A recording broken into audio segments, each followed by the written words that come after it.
the latest version of SunnyPilot. He is now on 0.814, and this is the latest that he has. It's already got 2 bug fixes, and I've already applied both by just updating it, and we're going to see how it goes. I don't have it activated yet, but let's go ahead and activate it now. So I'm going to press the activate button. Okay, so it feels like I have steering and gas. I'm just going to put the speed limit higher. Maybe I don't. Give me a second here. So the UI is different than what I'm used to, but let me see. I'm going to drive up to 65 miles an hour. Okay. Now it's at 65. Okay. It looks like steering is on. And just like Shane's or Dragon Pilot or other forks, this one does allow me to change the follow distance for the car. And I believe I can do that with the buttons here. And I can. So it's probably hard to see on the camera. However, whenever I do press the button, it does change on the dash over here. And just like, I guess, the official Comma version now, if I press gas, it still retains the lane keep assist.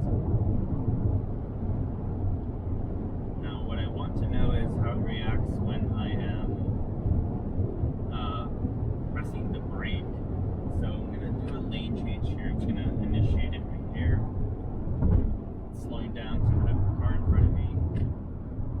It should bring it to the closest follow distance. So I'm going to bring it to the 1 bar, and I believe that's 1.2 seconds as assigned to 1.8 for the default. Alright. I believe this is also using new big model, so we'll see how the steering is. What's neat about this fork from Sunny is that apparently I can do some live tuning with it. I don't know how to do that, but I might say that for a different video because it's probably going to be pretty hard to watch with me trying to learn how to use that.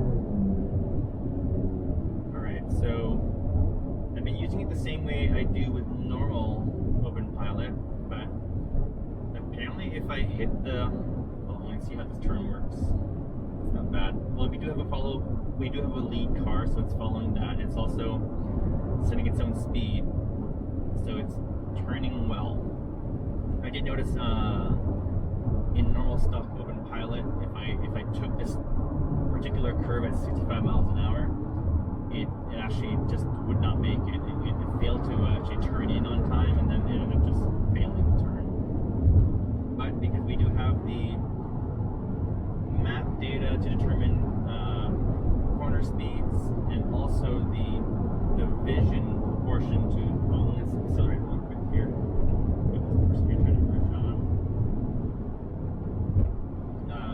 We also have the model determining how fast it wants to go in particular corners. That's the vision-based cornering. I'm not sure how to call it. Oh, I forgot I have.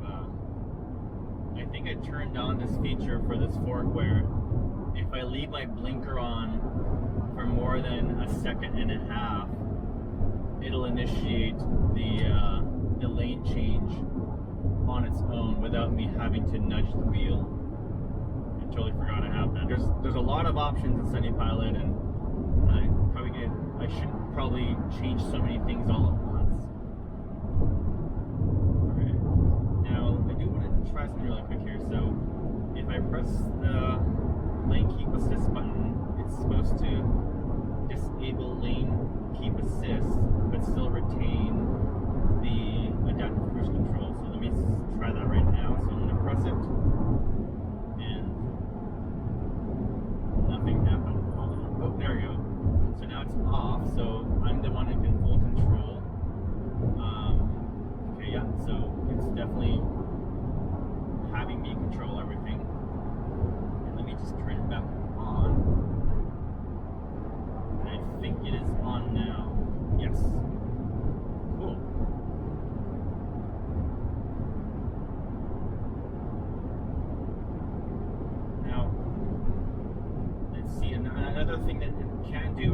keep assist on, but turning off adaptive cruise control. So I think if I press cancel, yeah, so I press cancel, it's obviously slowing down on its own.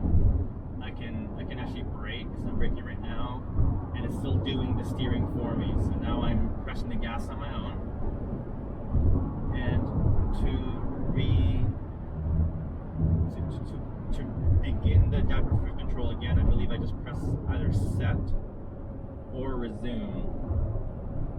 Yeah, so I mean, I pressed set when I was going 55 miles an hour, and that's why it's sticking to that speed. But let me bring it back up. Now, I did read the README, and it said that I shouldn't hold the resume button or the plus or minus button to set my speed for too long. I'm not sure what'll happen. Maybe I can test it. Which is a bummer, because normally, if let's say I'm on an on-ramp or an expressway where it's 45 miles an hour and then it's going to be leading up into a highway, I normally just hold the button to do 5 mile an hour increments. Change lanes here really quick.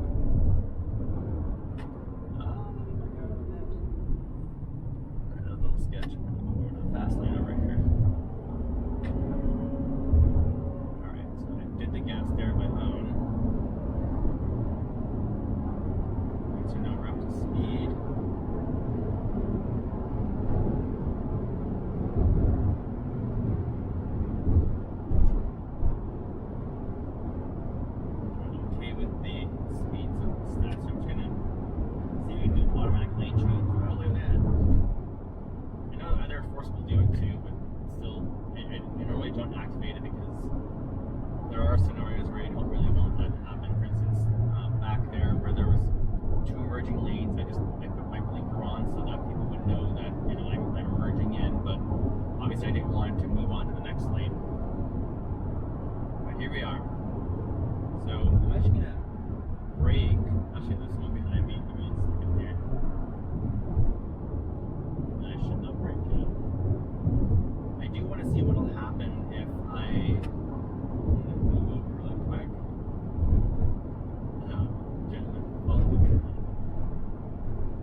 Screen to let you know that, or to let you know which state the lane system is in.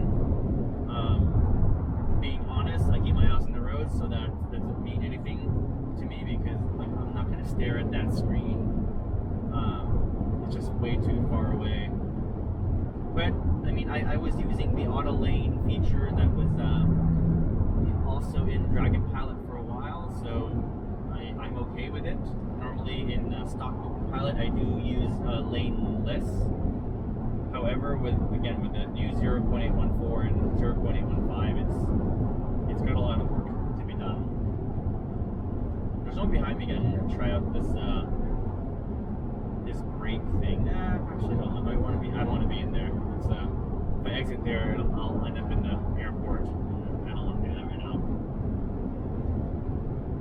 But so far, I mean, this is pretty positive test, I think. I need to learn what all those little icons being on the screen. Definitely a lot going on this fork. We're going to be approaching some pretty curvy situations. Actually, you know what? No, let me. I'm going to exit and take it on some surface streets to see how it reacts.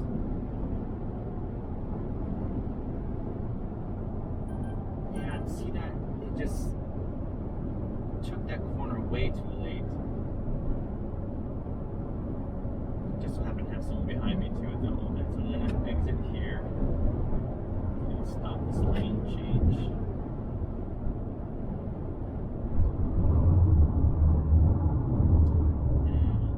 I do have map data for the speed limit. It's still putting the max speed at 65 though. And from what I remember, this particular road was mapped out on OSM. So you see 35 miles an hour. Oh, my car didn't see that. That's weird. Normally my car would see that. Right now it's still saying the speed limit is 65 on here. Not sure what's going on. I mean, I definitely have data on this. Not sure. Okay, now it's adjusted itself to 35 miles an hour for the max speed. And it seems to be going at that.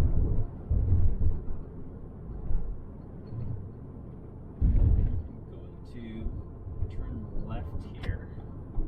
So I disabled OpenPilot. I'm going to re-enable it right now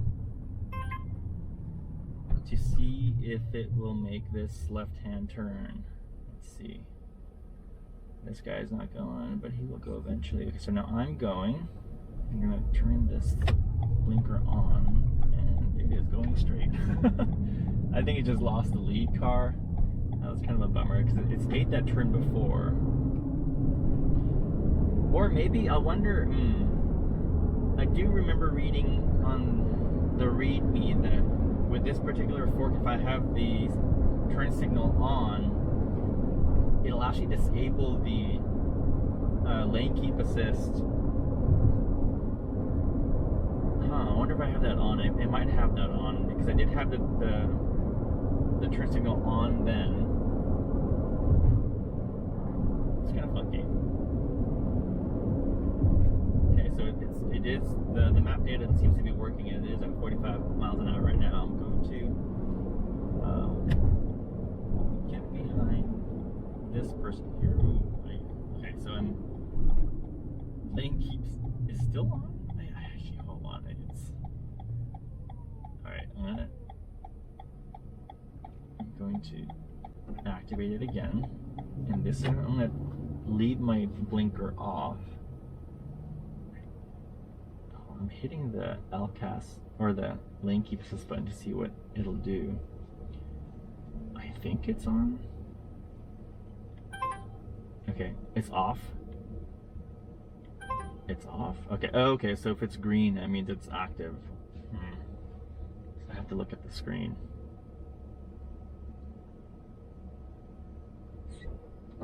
Okay. Cruise at 45. Let's see how this goes. My hope is that it follow. Why is it creeping? That's so weird. Okay, so this person front has turned. Let's see if we can make this turn. Oh, I was gonna hit that island. I had to intervene. That's a bummer. Let's just try all. It could have been just the model doing that too. I'm wondering if 8.13 would have made that. Let's see if it'll stop here in time. Oh my god, it actually hurt my tires there. So 45 miles an hour, that's probably the highest you want to be going to rely on the ability for OpenPilot to stop in time for a car that's stopped in front of you.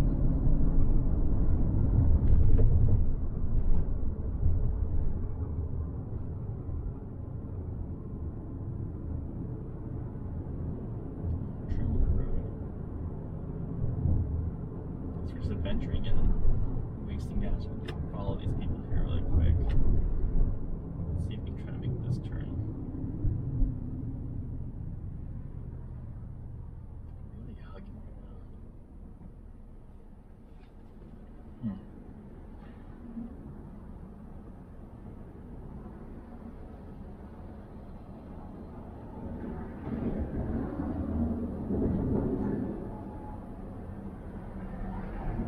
So far, I think the fork is neat. It's definitely doing a lot, and I think I need to read up more on what all those features actually do and what they mean. And I'll be very honest, it's kind of overwhelming to have to read up on so many documentations for it to work. I mean, I get how people complain about it, just how limited stock OpenPilot can be, but when you like step back and when you think about how much cognitive load you'll have, like utilizing these systems, I'm pressing the gas right now to see if it'll make this left-hand turn. Okay, it's crossed over the dotted line, but that's not bad. I gave it a little nudge, but it's decent. Yeah, going back, I OpenPilot stock, super simple, no frills. And then when you go into like Shane's, where he has things like follow distance changes and gas press allow, but I guess gas press allow is now also in stock. And then when you move on to things like DragonPilot, where I know that the MoveFast team is the one that introduced the map-based speed limits, but they've implemented it, and they had a bunch of other stuff too in regards to like automatic lane changes.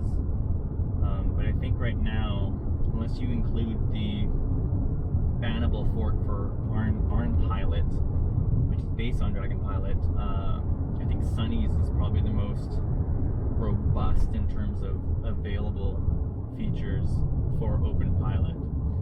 But that does come with just more things you need to learn and also understand about the fork itself.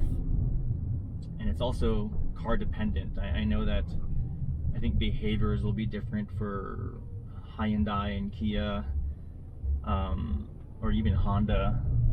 So I know that, I mean, I keep reading people saying that, and give it a little help there, that you can actually activate OpenPilot lane keep assist without the gas, but I'm not sure about that. Sorry, my speed limit's still 35, so I have to take over. It's so strange that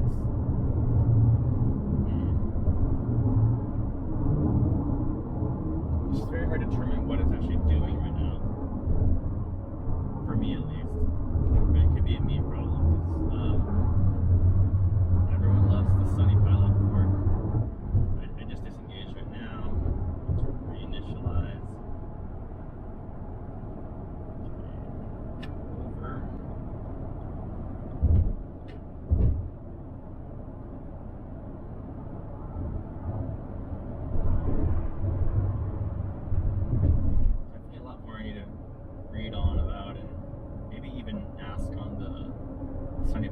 Discord. Because right now, I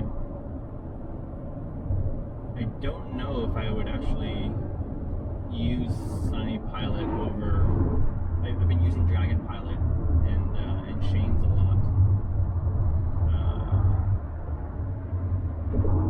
but it could just be I don't like using like brake and then steering it. Because usually when I'm braking, it generally means that I'm going to be taking over the car anyways, so I'm not fully dependent on that. And obviously we've got traffic here in Northern California. It's actually probably beginning already here, and so I'm not really quite sure what the use case is, but I'm sure I'll probably run into a scenario where, God, I wish I had lane keep assist while I was braking. Right now, I'm not sure if I actually need that, but SunnyPilot does allow you to disable that, so it can actually act as default. So if you're a user like myself and have no need for it, then no worries. You can just disable it and use OpenPilot the same way you've been using OpenPilot and other forks, with the added features that SunnyPilot brings.